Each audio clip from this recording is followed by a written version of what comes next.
വളരെ ലൈറ്റ് ആയിട്ടുള്ള ഒരു ചോദ്യം ഞാൻ ചോദിക്കട്ടെ. ഈ ചോദ്യങ്ങൾ ചോദിച്ചോണ്ടിരിക്കുന്ന നിന്റെ എന്തെങ്കിലും മണ്ടത്തരം ചോദിച്ചിട്ടുണ്ട്?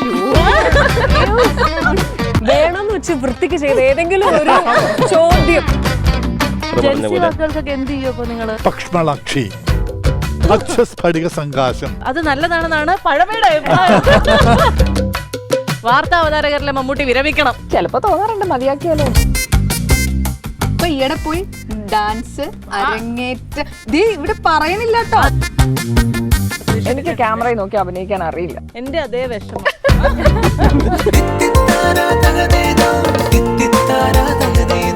നിങ്ങളിൽ ആർക്കാണ് ഏറ്റവും കൂടുതൽ ട്രോളുകൾ കിട്ടിയിട്ടുള്ളത്, അല്ലെങ്കിൽ ട്രോള് വായിച്ച് സന്തോഷിച്ചിട്ടുള്ളത്? ആരും പറയില്ല. എനിക്കാന്ന് തോന്നണേ കേട്ടോ. എനിക്ക് എന്ത് കിട്ടിയാലും ഈ സന്തോഷം. കൂട്ടത്തിൽ ഏറ്റവും കൂടുതൽ കിട്ടിയിട്ടുള്ളത് പറയാൻ വേണ്ടിട്ടാണ് ഈ ചോദ്യം. ആരും അത് പറയുന്നില്ല, അതുകൊണ്ട് ഞാൻ തന്നെ പറയാം. എന്നത്തെല്ലാം വേറെ ആരും. അതെ അതെ, അങ്ങനെ അല്ല. അങ്ങനെ ട്രോളുകളൊക്കെ എപ്പോഴെങ്കിലും നിങ്ങളെ കുറിച്ച് കണ്ടിട്ടുണ്ടോ? ആർക്കെങ്കിലും ഒരു വേദന ഉണ്ടാക്കിയിട്ടുള്ള ഒരു അങ്ങനത്തെ ഒരു ട്രോൾ ഉണ്ടോ? എവിടെയെങ്കിലും ട്രോള് വന്നിട്ടുണ്ടോ എനിക്കറിയില്ല കേട്ടോ. ഞാൻ ഇത് കാണാനൊക്കെ ഒന്നും ചെയ്തിട്ടില്ല. ഞാൻ വായിക്കുന്ന സമയത്തൊന്നും ട്രോൾ ഇല്ല. അത് ശരി. അങ്ങനെ സംഭവമില്ല. കണ്ണൻ ചേട്ടൻ വായിക്കുന്ന സമയത്ത് ഞാൻ പോലും ഇല്ല, പിന്നെ ഞാൻ ട്രോള് അത് ഇടയ്ക്കിടയ്ക്ക് പറയുന്നുണ്ട്. പ്രായം കുറവ് എന്തിനാ പറയുന്നത്? സെലിബ്രിറ്റി ഇന്റർവ്യൂസ് എടുക്കുന്ന എനിക്ക് തോന്നുന്നു ഇതിനകത്ത് ഏറ്റവും കൂടുതൽ സെലിബ്രിറ്റി ഇന്റർവ്യൂസ് എടുത്തിട്ടുള്ള RJs ഒരാൾ അല്ലെങ്കിൽ അവതാരകരിൽ ഒരാളാണ് ഹേമന്ത്. അങ്ങനെ എന്തെങ്കിലും ദുരനുഭവങ്ങൾ പറയാനുണ്ടോ? എനിക്ക് എന്ത് നെഗറ്റീവോളിയാണ്. ഇല്ല, അനുഭവങ്ങളായിട്ടില്ല. നടന്റെ പേര് പറയണമെന്നില്ല. ഇല്ല, അങ്ങനെ പ്രശ്നങ്ങൾ ഉണ്ടായിട്ടില്ല. പക്ഷെ നമ്മൾ പ്രെഡിക്റ്റ് ചെയ്ത് പോകുമല്ലോ, ഇവരിങ്ങനെ ആയിരിക്കും ബിഹേവ് ചെയ്യുക, ഇവർ ഇത്രത്തോളം ലൈവ്ലി ആയിട്ടായിരിക്കും സംസാരിക്കുക. പക്ഷേ ചിലപ്പോൾ അവരുടെ തിരക്കുകൾ കാരണം ചിലപ്പോൾ ഇതേ ഒരു ആക്ടർ ആയിരിക്കും ചിലപ്പോൾ ഇതിന്റെ പ്രൊഡക്ഷൻ സൈഡ് നോക്കുക. അപ്പോൾ അവർക്ക് അതിന്റെ കുറെ ടെൻഷൻസ് ഉണ്ടാവും. അപ്പോൾ ചില ദിവസം നമ്മൾ ചോദിക്കുന്ന ചോദ്യങ്ങൾ ചിലപ്പോൾ കൃത്യമായിട്ടുള്ള മറുപടി, ചില വൺ വേർഡ് ആൻസേഴ്സ് ഒക്കെ തരും. അപ്പം ഞാൻ ചോദിക്കും, സാർ ഇത് എങ്ങനെയായിരുന്നു സാറിന് ഈ ഒരു പ്രിപ്പറേഷൻ? കൊള്ളായിരുന്നു, കഴിഞ്ഞു. അപ്പം ഞാൻ ഓക്കെ, വേറെ എന്തെങ്കിലും കൊണ്ടുപോകാൻ പറ്റില്ല. അപ്പൊ ഞങ്ങൾ ഇങ്ങനെ ഇരുന്ന് പിന്നെ നമ്മൾ ആ സമയത്ത് ഓൺ ദ സ്പോട്ട് ഇരുന്ന് കുറെ ചോദ്യങ്ങൾ ഉണ്ടാക്കും. അപ്പൊ നമുക്ക് ചില വിഷമം വരും. അപ്പൊ നമ്മളിങ്ങനെ അരിശയും നമ്മൾ കുറെ പ്രതീക്ഷ. അപ്പൊ നമുക്ക് വളരെ ഇഷ്ടപ്പെട്ട ഒരു ആക്ടർ ആയിരിക്കും. അപ്പൊ അവിടെ ചെന്ന് കഴിയുമ്പോൾ ഇത് പോയല്ലോ. അതുപോലെ തന്നെ തിരിച്ചും സംഭവിച്ചിട്ടുണ്ട്. ചിലപ്പോൾ നമ്മൾ ഒട്ടും പ്രതീക്ഷിക്കാത്ത കുറച്ച് ആൾക്കാർ ഭയങ്കര രസമായിട്ട് ലൈവിലി ആയിട്ട്, ഇപ്പൊ ഞാൻ വിചാരിച്ച ഒരു 15 മിനിറ്റ് എടുത്തിട്ട് വിടാമെന്ന് വിചാരിച്ച ആൾക്കാർ 1.25 മണിക്കൂറിന് സംസാരിച്ചിട്ടുണ്ട്. അങ്ങനെ സംസാരിച്ചാൽ ആ കോൺവേഴ്സ് എനിക്ക് ഇതിൽ എടുത്തു പറയാനുള്ള ജിയോ ബേബി സാറില്ലേ, ഡയറക്ടർ. അപ്പം ഞാൻ വിചാരിച്ചു സാർ വരുമ്പോൾ ചിലപ്പോൾ കുറച്ച് റിസർവ്ഡ് ആണ്, കുറച്ച് നേരം സംസാരിക്കുള്ളൂ. അപ്പോൾ ഞാൻ ക്യാമറമാനോട് പറഞ്ഞു 20-25 മിനിറ്റ് മാക്സിമം നമുക്ക് ആ കണ്ടന്റ് എടുത്തിട്ട് സാറിനെ ഫ്രീ ആക്കാന്ന് പറഞ്ഞു. സാർ 1.5 മണിക്കൂർ ഇന്ന് സംസാരിച്ചു. അത് സാറിനെ കുറേ കാര്യങ്ങൾ സാർ സംസാരിച്ചു. അന്നേരം സംസാരിച്ചതിന് ശേഷം സാർ പറഞ്ഞു, ഞാൻ ഇത് എങ്ങനെയെങ്കിലും ഒഴിവാക്കാമെന്ന് വിചാരിച്ചിരുന്നു, പക്ഷെ വന്നപ്പോൾ കുറച്ച് സമാധാനമായി, ഒന്ന് ഫ്രീ ആയി, കുറേ പഴയ കാര്യങ്ങൾ ഓർക്കാൻ പറ്റി. അങ്ങനെ കുറെ അപ്പം തിരിച്ചും സംഭവിച്ചിട്ടുണ്ട്, 2 രീതിയിൽ സംഭവിച്ചിട്ടുണ്ട്. ഈ നമ്മൾ കാണുന്ന സിനിമാക്കാരല്ലാതെ തന്നെ വേറെ ഒരു ബുദ്ധിജീവി ഗ്രൂപ്പുണ്ട്. അപ്പോൾ ഒരു ഉദാഹരണം ഞാൻ ഓർക്കുകയാണെങ്കിൽ ടി പത്മനാഭൻ അവിടെ ഇന്റർവ്യൂ ആണ്. പപ്പേട്ടനുമായിട്ട് ഇന്റർവ്യൂ എന്ന് പറയുമ്പോൾ തന്നെ ടെൻഷനാണ് നമുക്ക്. പപ്പേട്ടനെ എങ്ങനെ ഫേസ് ചെയ്യുന്നതാണ് പപ്പേട്ടനെ. എല്ലാവർക്കും റിലേറ്റ് ചെയ്യാൻ പറ്റുന്നു. പപ്പേട്ടൻ ഇങ്ങനെ ചോദിച്ചു തുടങ്ങിയാൽ നമ്മൾ ഇഷ്ടപ്പെടുകയാണെങ്കിൽ ഇങ്ങനെ പറഞ്ഞുകൊണ്ടേയിരിക്കും. രസകരമായിട്ട് പറയും, ഇഷ്ടപ്പെട്ടതിനെ നിർത്താൻ പറയും, ക്യാമറ ഓഫ് ചെയ്തോ അങ്ങനെ. അപ്പൊ നമ്മൾ ചോദ്യം വേറെ ഒന്ന് ചോദിക്കും, വേറെ വാക്കുകൾ മാറ്റി ചോദിക്കുക, എന്നിട്ട് വേറെ ഐഡിയ പോയിട്ട് ജമ്പ് ചെയ്ത് പോയിട്ട് തിരിച്ചിലേക്ക് വരിക.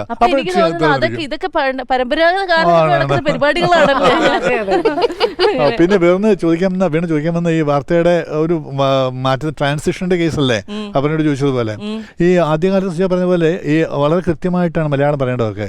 ആകാശവാണിയാണ് ഫോറിനർ, പൂർവ്വഗാമി ന്യൂസിന്റെ കാര്യത്തില്.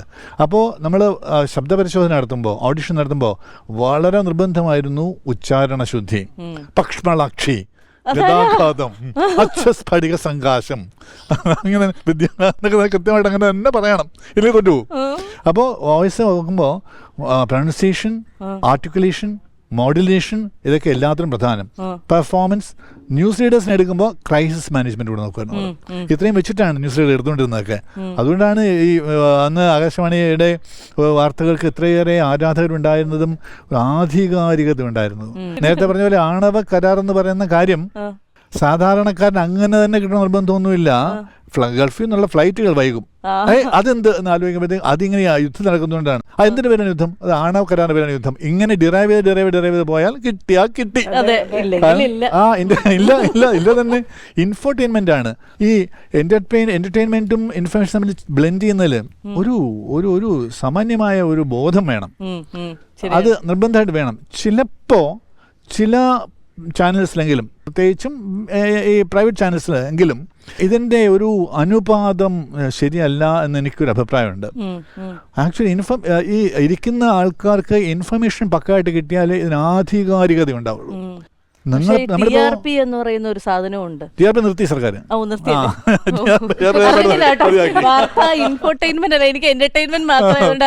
ഇൻഫർമേഷൻ കിട്ടണം എങ്കിലേ അതിനകത്തെ ഒരു ആധികാരിക ഒതന്റിസിറ്റി നിലനിൽക്കുള്ളൂ. ഇപ്പൊ അപർണ പറയുന്ന ഒരു കാര്യം, അപർണയും ഹേമന്തും കൂടി പ്രോഗ്രാം പ്രസിഡന്റ് ഇരിക്കട്ടെ, അതിനകത്ത് ഇവർ തമ്മിൽ പറയുന്നതും ചിരിക്കുന്നതും ഒക്കെ നമ്മൾ രസമായിട്ട് കേട്ടോണ്ടിരിക്കും. പക്ഷെ എത്രത്തോളം നമുക്ക് വിശ്വസിക്കാം, എത്രത്തോളം നമുക്ക് ഉള്ളിലേക്ക് എടുക്കാം, ഒരു സംശയം വന്നാൽ തീർന്നു.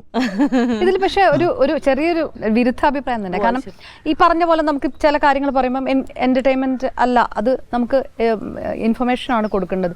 നമ്മൾ തന്നെ ഉള്ളിൽ ഇപ്പൊ പറഞ്ഞല്ലോ, നമ്മൾ പഠിച്ചൊരു ജേർണലിസ്റ്റ് ആണ്, നമുക്ക് അതാണ് വളരെ കഷ്ടപ്പെട്ട് ചെയ്ത ചില പ്രോഗ്രാമുകളുണ്ട്. അത് പല ചാനലുകളും നമ്മൾ ചിലപ്പോൾ പോയി, നമ്മൾ ഇപ്പൊ ട്രൈബൽ ഏരിയസ് ആണെങ്കിൽ പോയി ചെയ്ത് കൊണ്ടുവരും.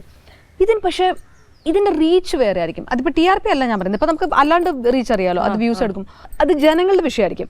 നമ്മളിപ്പോൾ ഒരു ഡിബേറ്റ് എടുക്കുകയാണ്, ഇതായിരിക്കില്ല ആൾക്കാർക്ക്, ഇതൊരു ബന്ധമില്ല. ഇപ്പം നമ്മൾ ഈ പൊളിറ്റിക്കൽ ഡിബേറ്റുകൾ എന്തുകൊണ്ട് തീരുന്നില്ല എന്ന് ചോദിക്കുന്നത്, ചിലപ്പോൾ വലിയ ബഹളത്തിൽ മാത്രമായിരിക്കും ജനങ്ങൾ നിൽക്കുന്നത്. അപ്പം യഥാ രാജ തഥാ പ്രജ എന്നൊക്കെ പറഞ്ഞാൽ അല്ലെങ്കിൽ അങ്ങനെയല്ലേ. അപ്പോൾ നമ്മൾ വിചാരിക്കും ഇത്ര കഷ്ടപ്പെട്ട് നമ്മൾ ഇൻഫർമേഷൻ മാത്രമായിട്ടൊരു സാധനം കൊടുക്കുമ്പോൾ അതല്ലേ പ്രേക്ഷകർക്ക് വേണ്ടത്. എന്നിട്ട് താഴെ ആൾക്കാർ ചോദിക്കും, നിങ്ങൾ ഇതാണോ കാണിച്ചുകൊണ്ടിരിക്കുന്നത്, നിങ്ങൾക്ക് കുറച്ചും കൂടെ കട്ടിയുള്ളത് അല്ലെങ്കിൽ കഴമ്പുള്ളത് കാണിച്ചുകൂടെ എന്ന് ചോദിക്കുമ്പോൾ, ഈ കഴമ്പുള്ളത് കാണിക്കുന്നിടത്ത് എവിടെയായിരുന്നു പ്രേക്ഷകർ എന്ന് ഒരു ചെറിയ എക്സാമ്പിൾ മാത്രമാണ് ഞാൻ പറയാം. ഉമ്മൻചാണ്ടിയുടെ ഭരണകാലത്ത് സോളാർ കാലത്ത് CD വരുന്നു. ആ സോളാർ CD തപ്പിപ്പോകുന്നത് എല്ലാ ചാനലും സംപ്രേഷണം ചെയ്തു. എനിക്കൊന്നും ഏറ്റവും അതിഭീകരമായിട്ട് ചാനലുകളെ ക്രിട്ടിസൈസ് ചെയ്ത സമയമാണ്. എല്ലാവരും ലൈവ് പിറകെ ഇവിടുന്ന് പോകുന്നു. അന്ന് എന്റർടൈൻമെന്റ് ചാനലുകൾക്ക് റേറ്റിംഗ് ഉണ്ടായിരുന്നില്ല ആ വർഷം, ഇല്ലേ? അന്ന് ഗംഭീര റേറ്റിംഗ് ആയിരുന്നു എല്ലാ ന്യൂസ് ചാനലും. അപ്പൊ അത് ഞങ്ങളിരുന്ന് കണ്ടുണ്ടാക്കിയ റേറ്റിംഗ് അല്ലല്ലോ, അത് ഇരുന്ന് കണ്ടത് ഈ നാട്ടിലെ പ്രേക്ഷകരാണ്. അപ്പൊ പ്രേക്ഷകർക്ക് ഇതാണ് കാണുന്നത്. അപ്പം അതൊരു വല്ലാത്തൊരു ട്രെൻഡായിരുന്നു. അപ്പൊ ചില ആരോപണങ്ങൾ വളരെ ഉറക്കെയൊക്കെ അവർ തുറന്നു പറയുമ്പം നമ്മൾ നിൽക്കുന്ന സമയത്ത്, അന്ന് ഈ ഒരു ഏജും കൂടെ അല്ലാത്തതുകൊണ്ട്, അയ്യോ ഇതൊക്കെ എങ്ങനെയാ, ഇവരൊന്നും വെച്ചിട്ട് പോയിട്ടുണ്ട്, അവരെ വെക്കില്ലല്ലോ, അവരിങ്ങനെ പറയണം. മേ ബി അതിന് എന്ത് ഇതും ആകാം. പക്ഷെ അതും ആൾക്കാർ കാണാം. എന്നിട്ട് നാട്ടുകാർ ചോദിക്കും, നിങ്ങൾക്ക് വേറെ പണിയൊന്നുമില്ല, നിങ്ങൾ ഇതുമാതിരി കാര്യങ്ങളൊക്കെയാണോ? പക്ഷെ അല്ലാത്ത കാര്യങ്ങൾ ന്യൂസ് ചാനലുകൾ ചെയ്യുമ്പോൾ, ഇപ്പം നമ്മൾ ബൈറ്റ് എടുക്കാൻ പോകും, ഏഷ്യാനിൽ തുടങ്ങിയ സമയത്ത് ബൈറ്റ് എടുക്കാൻ പോകുമ്പോൾ നാട്ടുകാർ ചോദിക്കും, ഇവിടെ വെള്ളത്തിന് എന്തെങ്കിലും പ്രശ്നം ഉണ്ടെങ്കിൽ പറയും, ആ ചേട്ടാ വെള്ളം കിട്ടണില്ല, ഇങ്ങനെയായിരിക്കും പറയാം. ഇപ്പം നിങ്ങൾ ചെന്ന് ബൈറ്റ് എടുത്ത് നോക്കണേ, കേരളത്തിന്റെ മുക്കിലും മൂലയിലും പോയിട്ട് അവരെങ്ങനെ പറയാം, ഇവിടെ ഇപ്പോൾ ജലം ദൗർബല്യം എക്സാക്ട്ലി. വീട്ടിൽ ഞങ്ങളിപ്പോ ന്യൂസ് ചാനൽസ് ഇരിക്കുമ്പോഴാണല്ലേ ഞങ്ങൾ ഇത് പറയുന്നത്. പക്ഷെ നാട്ടുകാരില്ലേ പ്രോപ്പർ ബൈറ്റ്, നാട്ടുകാർക്കല്ലേ എങ്ങനെ അതായത് അവരിതനുസരിച്ച് മോൾഡ് ആയിട്ട് വരിക. നീ മോൾഡിൽ നിന്ന് ഞങ്ങളെങ്ങനെ പുറത്തു കൊടുക്കും? പക്ഷെ അതാണ് വേണം ഞാൻ പറഞ്ഞത്. ഞാൻ അപർണ പറഞ്ഞോട് യോജിക്കുന്നു, ഞാൻ എതിർക്കുന്നില്ല. കാരണം ഈ ഇൻഫർമേഷനും എന്റർടൈൻമെന്റും തമ്മിലൊരു ബ്ലെൻഡ് വേണം. ഈ മാധ്യമത്തിൽ ജനങ്ങളെ അഭിമുഖീകരിക്കുന്ന നിങ്ങൾക്ക് ഒരു കമ്മിറ്റ്മെന്റ് ഉണ്ട്, നിശ്ചയമായിട്ടുണ്ട് സൊസൈറ്റിയോട്. ഈ എത്രത്തോളം ഇൻഫർമേഷനെ മാസ്ക് ചെയ്തുകൊണ്ട് എന്റർടൈൻമെന്റ് കയറ്റാം എന്നുള്ളത് നിശ്ചയിക്കണം. ആ ബ്ലെൻഡ് നിശ്ചയിക്കണം, ആ പ്രൊപ്പോർഷൻ നിശ്ചയിക്കണം. അതാണ് ഞാൻ പറഞ്ഞത്. നമുക്കിതൊരു ഗുസ്തിയാക്കണ്ട, നമുക്ക് അങ്ങോട്ട് വരാം. ചേച്ചി, ഈ ഇങ്ങനെയുള്ള മാറ്റങ്ങൾ ആദ്യമായിട്ട് കൊണ്ടുവന്ന നമ്മൾ ശ്രദ്ധിക്കപ്പെടുന്നത് 24-ലൂടെയായിരുന്നു. അപ്പോൾ ആദ്യമായിട്ട് ഇങ്ങനെയുള്ള ഒരു മാറ്റങ്ങളൊക്കെ ദൃക്സാക്ഷിയാകുന്ന ഒരാളെന്നുള്ള നിലയിൽ ഇതിലേക്കൊക്കെ ഞാനൊക്കെ എങ്ങനെ പൊരുത്തപ്പെടും ദൈവമേ എന്ന് എപ്പോഴെങ്കിലും ആലോചിച്ചിട്ടുണ്ടോ? ആദ്യമൊക്കെ ആലോചിച്ചു. കാരണം ഇപ്പം അറിയാലോ, ശ്രീകണ്ഠൻ നായർ സാറിന്റെ ഒരു രീതി, നമ്മൾ തമ്മിലൊക്കെ ചാടി നിന്നപ്പോൾ അതിന്റെ വേറൊരു വേർഷൻ ന്യൂസിലേക്ക് നടപ്പാക്കുകയാണ്. അപ്പൊ നമുക്ക് ആദ്യമൊക്കെ എനിക്ക് നല്ല ടെൻഷൻ ഉണ്ടായിരുന്നു. അതുമായിട്ട് എനിക്ക് എങ്ങനെ മേർജ് ആയി പോവാൻ പറ്റും എന്നൊരു സംശയം നന്നായിട്ടുണ്ടായിരുന്നു. പക്ഷേ സംസാരിച്ചിട്ടുണ്ടോ ഞാനിത് എന്ത് ചെയ്യുമെന്ന്? ഞാൻ സ്വയം മനസ്സിൽ ആലോചിച്ചു. പക്ഷെ അത് ഈ പറയുന്ന പോലെയാണ്, ഞാൻ ആ ഒരു അതിര് വിട്ടൊരിക്കലും പോകാൻ ആഗ്രഹിക്കുന്ന ഒരാളല്ല. അതെ, അപ്പൊ ഞാൻ അത് നല്ലതാണെന്നാണ് പഴമയുടെ അഭിപ്രായം. പുതുമ അങ്ങനെ തന്നെ പറയും. പൊതുവെ അങ്ങനെ പറയുന്നുണ്ടോ എന്ന് എനിക്കൊരു സംശയം. ഒരു പ്രശ്നമുണ്ട്, അതിരെവിടെയാണെന്ന് ഞങ്ങൾ തീരുമാനിക്കും. അതാണ് വിഷയം. അതിന് വേണം എന്നുള്ള കാര്യം ഉറപ്പാ, സംശയമില്ല. അല്ല, ഹേമന്ത് അങ്ങനെ ആയിരിക്കുമല്ലോ പറയാം. നമുക്കിതിൽ വല്ലതും പറയാനില്ല. ഞങ്ങൾക്ക് വാർത്ത വായിക്കാനില്ലല്ലോ, ഞങ്ങൾ എന്ത് പറയും. അങ്ങനെ ഇതിനകത്ത് എന്താണ് ആർജസിനോടുള്ള അഭിപ്രായം? ഞങ്ങൾക്ക് ന്യൂസ് ഇല്ല സർ.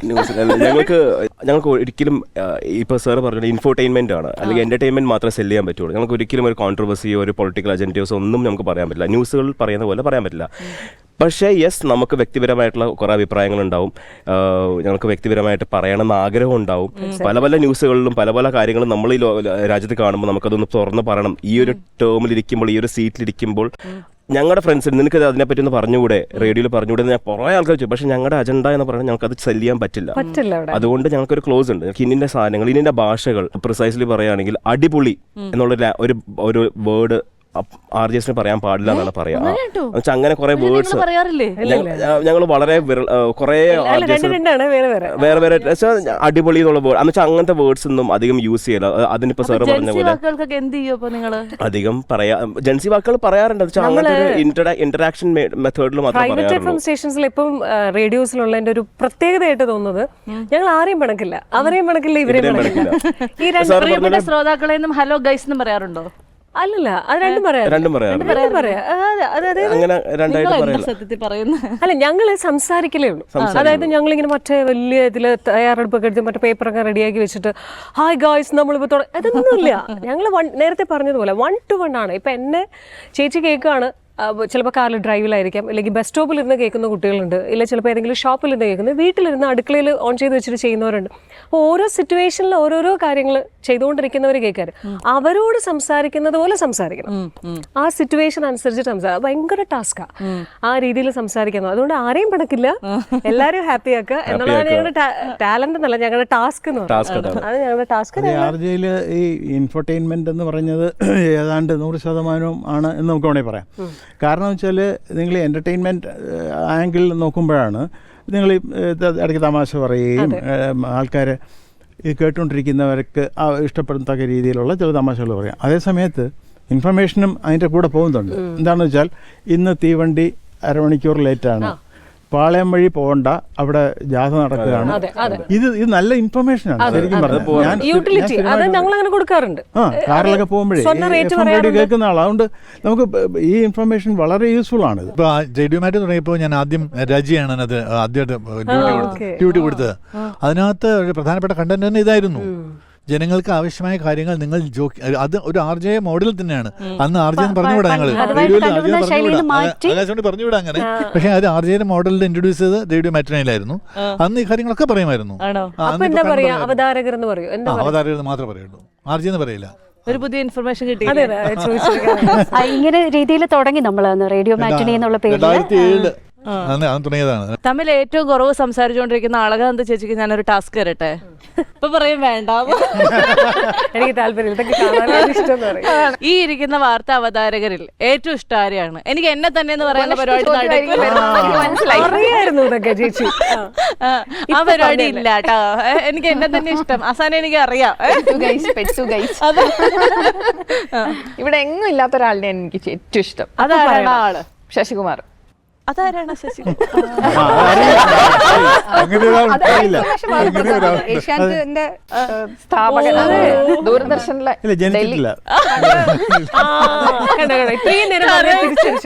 അല്ല സാർ പറഞ്ഞ സത്യമാണ്. അങ്ങനെ ചിലപ്പോ അറിയണ്ടോ? വളരെ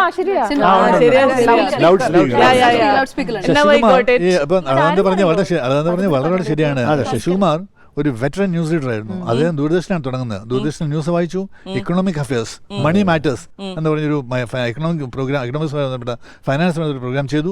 അത് കഴിഞ്ഞിട്ട് പിന്നെ ഇവിടെ വന്നത് ഏഷ്യാനെറ്റ് തുടങ്ങി. ഏഷ്യാനെറ്റിന്റെ മെന്ററായിരുന്നു, ആ ഇൻസ്റ്റിറ്റ്യൂഷന്റെ മെന്ററായിരുന്നു. അത് കഴിഞ്ഞ് ഏഷ്യാനെറ്റ് വിട്ടുപോയപ്പോൾ ഏഷ്യൻ സ്കൂൾ ഓഫ് കമ്മ്യൂണിക്കേഷൻ തുടങ്ങി. അങ്ങനെ ഒരു ഗംഭീര സംഭവമായിരുന്നു, പ്രസ്ഥാനമായിരുന്നു. ഇഷ്ടമാണ്. എന്തുകൊണ്ടാണ് ഈ രണ്ട് വാർത്താ അവതാരകരെ ഇത്ര ഇഷ്ടപ്പെടാനുള്ള കാരണം? എന്തോ ഒരു ഫേസ് കട്ട് താടി ഉണ്ടെന്നുള്ളത് ശശികുമാർ സാർ ആരാണെന്ന് ഇനി ഒരു ഇതോടെ പറഞ്ഞുതരാം. പി ഭാസ്കരൻ എന്ന് കേട്ടിട്ടുണ്ടോ? പിന്നെ അതെ,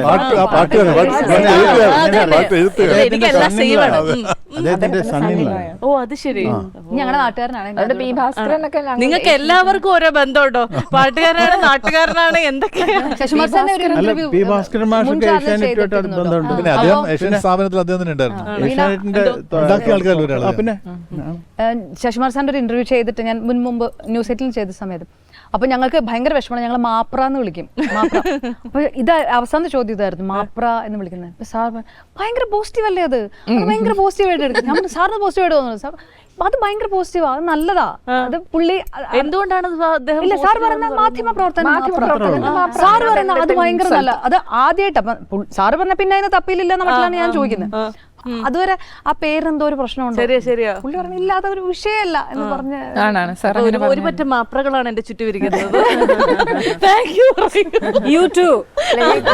വീണ ഇങ്ങനെ കുറെ കാര്യങ്ങൾ ചോദിച്ചപ്പോ എനിക്കൊരു സംശയം. വീണ ഇതുപോലെ ആരെങ്കിലും ഇന്റർവ്യൂ ചെയ്യാൻ പോയ സമയത്ത് കുട്ടി ആവശ്യമില്ലാത്ത ചോദ്യങ്ങളൊന്നും എന്നോട് ചോദിക്കരുത് ആരെങ്കിലും പറഞ്ഞിട്ടുണ്ടോ? അയ്യോ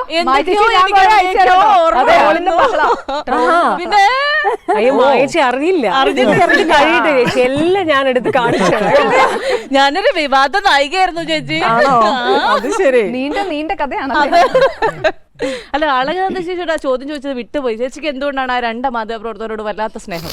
പ്രണോയ് റോയി എനിക്ക് ഇഷ്ടമായിരുന്നത് ഭയങ്കര കമ്പോസ്ഡ് ആയിരുന്നു. ഒരിക്കലും ഒരു സിറ്റുവേഷനിലും പുള്ളി കൈവിട്ടു പോവില്ല. ഒരു ഒച്ചയിടിയോ അല്ലെങ്കിൽ ദേഷ്യം വരുമോ അങ്ങനെയൊന്നുമില്ല. വളരെ കമ്പോസ്ഡ് ആയിട്ട് പക്ഷെ ചിരിച്ചുകൊണ്ട് എപ്പോഴും ഹി വാസ് ഓൾവേസ് പ്ലസന്റ്. ഇപ്പം നമ്മളൊരു അല്ലാത്തൊരു കഥ കേട്ടതല്ല, ഞാൻ കണ്ടതാണ് സംഭവം. ഒരിക്കൽ ഫ്ലോറിൽ ന്യൂസ് തുടങ്ങുമ്പോൾ ലൈറ്റ് ഇടാൻ മറന്നുപോയി.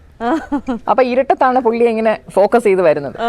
അപ്പൊ he smiled and said he forgot to put on switch on the lights എന്ന് പറഞ്ഞിട്ടൊക്കെ തുടങ്ങി. ഭയങ്കര കമ്പോസ്ഡ് ആയിരുന്നു. എനിക്ക് അതുകൊണ്ടായിരുന്നു പ്രണോയ് റോയുടെ ഇപ്പോഴും എനിക്ക് അത്ര ഇഷ്ടമുള്ള ഒരാൾ വേറെ ഇല്ല. ശശികുമാർ സാറും ഈക്വലി എന്ന് വെച്ചാ ഈ പറയുന്ന പോലെ വായനയിലൊക്കെ ഭയങ്കര ക്ലാരിറ്റിയും ആ പുള്ളിയുടെ മുഖത്തെ എക്സ്പ്രഷൻസ് എന്ന് പറഞ്ഞാൽ എക്സ്പ്രഷൻലെസ് എക്സ്പ്രഷൻസ് ഒരു കൂൾ ആൻഡ് കമ്പോസ്ഡ് വേ, അതൊക്കെ എനിക്ക് ഭയങ്കര ഇഷ്ടമായിരുന്നു. പിന്നെ മലയാളി എന്നുള്ളൊരു സ്നേഹം കൂടി ഉണ്ടായിരുന്നു.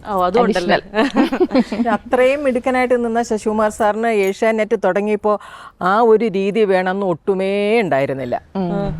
ആദ്യം തന്നെ എന്നോടൊക്കെ പറഞ്ഞതാ, നമ്മളൊരാളോട് വർത്തമാനം പറയുമ്പോൾ എങ്ങനെയാണ് ഇങ്ങനെ ഇരുന്ന് ബലം പിടിച്ചിട്ടാണോ? അല്ല, ആ രീതിയെ നമുക്ക് വേണ്ടാട്ടോ. ഞാനും ദൂരദർശൻ, മായയും ദൂരദർശൻ, പക്ഷെ അത് വേണ്ടാട്ടോ. അപ്പോഴാണ് ഈ ഫ്രീഡത്തിനെ കുറിച്ചൊക്കെ നമുക്ക് കുറച്ചും കൂടി മനസ്സിലായി തുടങ്ങിയതല്ലേ. നമ്മൾ കുറെ വർഷങ്ങളായിട്ട് ഈ വാർത്ത വായിച്ച് അല്ലെങ്കിൽ നമ്മൾ ജോലി ചെയ്ത് നമ്മൾ കുറച്ച് റിലാക്സ്ഡ് ആവുമല്ലോ. അപ്പൊ നമുക്ക് ഓക്കെ, ഇനി ഒരു ചെറിയ ഇടവേള എന്ന് പറഞ്ഞതിന് ശേഷം നമ്മൾ പാട്ടൊക്കെ പാടിയിരിക്കുമ്പോൾ വാർത്ത വീണ്ടും ആരംഭിച്ച ആ ഒരു സിറ്റുവേഷൻ ആരെങ്കിലും ഫേസ് ചെയ്തിട്ടുണ്ടോ? അത് പലപ്പോഴും വരാറുണ്ട് അങ്ങനെ. എന്തെങ്കിലും ചെയ്തുകൊണ്ടിരിക്കും, അത് വന്നാൽ നമ്മൾ കാഷ്വൽ ആയിട്ട് വാർത്തയിലേക്ക് കയറും. അതൊക്കെ അത്രേ ഉള്ളൂ. ചേച്ചി കാഷ്വൽ ആയിട്ട് അവിടെ ഇരുന്ന് എന്താ ചെയ്യാറുള്ളത്? എന്തൊക്കെ വേണമെങ്കിൽ ചെയ്യാം. ഒന്നുമില്ലെങ്കിൽ വേറെ എന്തെങ്കിലും നമ്മൾ ആലോചിച്ചുകൊണ്ടേണ്ടിരിക്കും. വീട്ടിൽ എന്തായി എന്നുള്ളത് നമ്മൾ ആലോചിച്ചായിരിക്കുന്ന സാധനം. ഇത് വരുമ്പോഴാണ് അയ്യോ ഇത് വന്നല്ലേ, ആ ശരി എന്നാ പിന്നെ അങ്ങനെ ആവട്ടെ. ഈ ജെൻസിക്ക് അങ്ങനെയൊക്കെ ഉണ്ടായിട്ടുണ്ടോ? സാധാരണ മിണ്ടുന്നത് ഞാൻ മിണ്ടാണ്ടിരിക്കുകയായിരുന്നു, പറയണോ വേണ്ടയോ എന്നാലോചിച്ചിട്ട് എന്തൊക്കെയാണ് ചെയ്യുന്നതെന്നുള്ളത്. പക്ഷെ ഉണ്ടല്ലോ, അത് ചിലപ്പോൾ വളരെ സീരിയസ് ആയിട്ടുള്ള എന്തെങ്കിലും സമയം അങ്ങനത്തെ വാർത്തയൊക്കെ നടക്കുന്ന സമയത്ത് ഇതൊരു ട്രോളൊന്നും ഇല്ല. എനിക്ക് ബാക്കിയെല്ലാം ഓണറിൽ എനിക്ക് ഡീൽ ചെയ്യാൻ പറ്റും, പക്ഷെ ചിരി ഡീൽ ചെയ്യാൻ പറ്റില്ല. അപ്പോൾ ഏതോ ഒരു ട്രോള് വരും, ചിരിക്കാനും പറ്റുന്നില്ല, അന്ന് സീരിയസ് ആകാനും പറ്റില്ല. ബ്രേക്ക് കഴിയുകയും ചെയ്തു, ഒരു പ്രത്യേക രീതിയിലൊക്കെ പിടിച്ചിട്ടൊക്കെയാണ് അത്. പക്ഷെ അത് ഓണറിൽ എങ്ങനെയെങ്കിലൊക്കെ തടിതപ്പി അങ്ങ് പോയിട്ടേ ബ്രേക്ക് പെട്ടെന്ന് അറിയാണ്ട്. ഇപ്പൊ ഞാൻ നേരത്തെ പറഞ്ഞ പോലെ ഈ പുറത്തുപോയ സാധനമൊക്കെ അതായിരിക്കും, മുടി ചെയ്യുന്നതോ അല്ലെങ്കിൽ ഹായ് എന്ന് പറയുന്നതോ ഇപ്പൊ വരാട്ടോ എന്നൊക്കെ, ഇതൊക്കെ ആയിരിക്കും ചിലപ്പോൾ വെളിപ്പോകുന്നത്. നമ്മുടെ ഈ മലയാള വാർത്താ വായന ആദ്യമായിട്ട് ഇവിടെ തുടങ്ങിയ ആളാണ് കണ്ണൻ സാർ എന്നൊക്കെ നമ്മളിങ്ങനെ കാര്യമായിട്ട് പറഞ്ഞെങ്കിലും കണ്ണൻ സാറിനെ അറിയുന്നതിന്റെ 100 ഇരട്ടി ആൾക്കാർ അദ്ദേഹത്തിന്റെ ഭാര്യയെ അറിയും. ദൂരദർശനിലെ വാർത്താ അവതാരികയായി തിളങ്ങിയ ഹേമലത ചേച്ചി. ഹേമ ചേച്ചി എന്താ കൊണ്ടുവരേണ്ട കാര്യമുണ്ടോ? തന്നെ വന്നൂടെ എന്നല്ലേ? അതല്ലാതെ അതായത് അദ്ദേഹം 38 വർഷം ദൂരദർശനിൽ വാർത്ത അവതരിപ്പിച്ച് ലോക റെക്കോർഡ് ഇട്ട ആളാണ്. എന്റെ അമ്മേ, 38 വർഷം. അപ്പോൾ ആ സമയത്ത് റിട്ടയർമെന്റ് വന്നു. ആ സമയത്ത് അദ്ദേഹം ഒരു തീരുമാനമെടുത്തു, ഇനി ഞാൻ ക്യാമറയുടെ മുന്നിലേക്ക് വരുന്നില്ല. അതെ, ഇത്രയും കാലം ഒന്നത് മതി, പുതിയ ആൾക്കാർ ധാരാളം വരുന്നുണ്ടല്ലോ, വരട്ടെ. അങ്ങനെ ഒരു തീരുമാനം എടുത്തു. അതിനുശേഷം ഒരു പരിപാടിക്കും പോയിട്ടില്ലേ?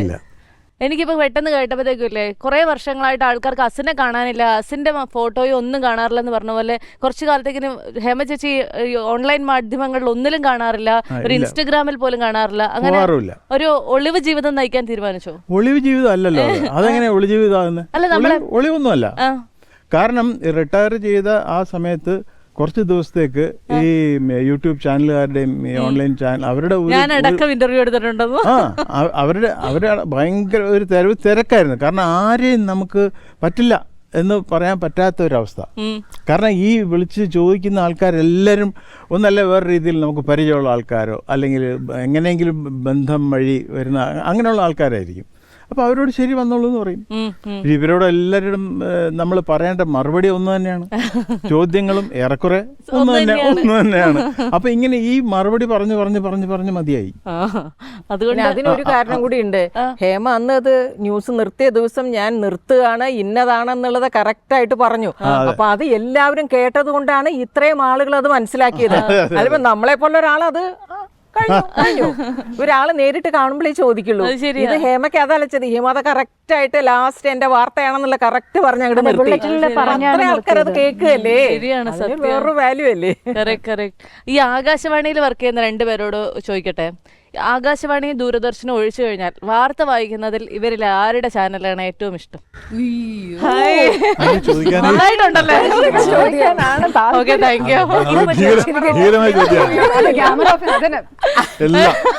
ഞാൻ പറയുകയാണെങ്കിൽ എല്ലാം ഇഷ്ടമാണ്. ഉത്തരം ഒന്നും എനിക്ക് ഇഷ്ടമല്ല, എനിക്ക് മനസ്സിലാവുന്നില്ല.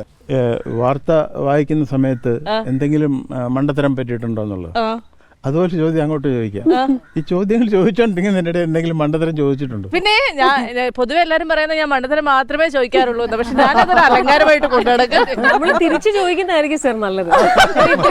ഇത്രയും ഇന്റർവ്യൂസ് ചെയ്തേല് വേണമെന്ന് വെച്ച് വൃത്തിക്ക് ചെയ്ത ഏതെങ്കിലും ഒരു ചോദ്യം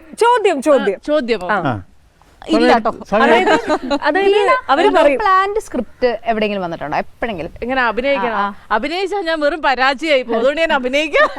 മണ്ടത്തിലൊന്നും അഭിനയിക്കല്ല തന്നെ. ഇതാണ് വീണ. പക്ഷേ ഈ വീണ ഞങ്ങൾക്ക് ഇഷ്ടമാണ്, എനിക്കിഷ്ടമാണ്. ഈ RJs നമ്മളിങ്ങനെ ശ്രദ്ധിക്കുമ്പോൾ എല്ലാവരും ഏതാണ്ട് ഒരേ ശബ്ദവും അതിലൊന്നും ചെയ്യാൻ പറ്റും. വായിച്ചുകൊണ്ടിരിക്കുമ്പോ ഹാങ് ചെയ്തിരുന്ന ഒരു ലൈറ്റ് പൊട്ടിത്തെറിച്ചു. അപ്പൊ എന്തോ കത്തുന്നുണ്ടെന്നുള്ള എനിക്കറിയാം, കാരണം സ്ക്രിപ്റ്റിന്റെ പുറത്ത് ചാരം വീഴുന്നുണ്ട്. നമ്മളിപ്പോൾ കണ്ടുകൊണ്ടിരിക്കുന്ന തമ്പാനൂർ റെയിൽവേ സ്റ്റേഷനിലെ ദൃശ്യങ്ങളാണ്. ട്രെയിൻ ഗതാഗതവും മുടങ്ങിയിരിക്കുന്നു എന്നുള്ളൊരു വലിയൊരു വാർത്ത അവിടെ നിന്ന് വന്നുകൊണ്ടിരിക്കുകയാണ്.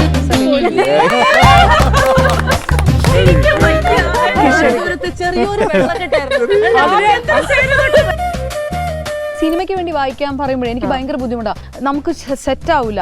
നിങ്ങൾ ഈ പറയുന്ന അല്ലെന്നേ നമ്മൾ പറയുന്ന ന്യൂജൻ വാക്കുകൾ, അത് ഇതെന്ത് കോപ്പാന്നൊക്കെയുള്ള മട്ടില്ല. ഇതൊരു സിനിമയിലേക്ക് വിളിച്ചിട്ടുണ്ടായിരുന്നു, അന്ന് ആ പകരം വന്നത് ഏതോ അതിപ്രശസ്തയായ ഏതോ നടിയായിട്ട് മാറിയിട്ടുണ്ട്. ഇതിലെന്തായാലും ഞാൻ വഴക്കൊന്നും കേട്ടില്ല, പക്ഷെ ആരെങ്കിലും ഒക്കെ മെമ്മോയ്ക്ക് ഉത്തരം കൊടുത്തു. കൊല്ലത്ത് ഒരു ഷൂട്ട് നടന്നു, അന്ന് എന്നെ അതിലേക്ക് അഭിനയിക്കാൻ വിളിച്ചു. ഓടി തിയേറ്ററിലൊക്കെ വന്നു. എൻ്റെ മോന് അവൻ 2ാം ക്ലാസ്സിൽ എന്തോ പഠിക്കാം. ഈ സെമിത്തേരി ഭയങ്കര പേടിയായിരുന്നു അത്ര. ഇവരുടെ കൂടെ വരുമ്പം സെമിത്തേരിയുടെ അമ്മ പേടിയാ എന്ന് പറയുന്നു.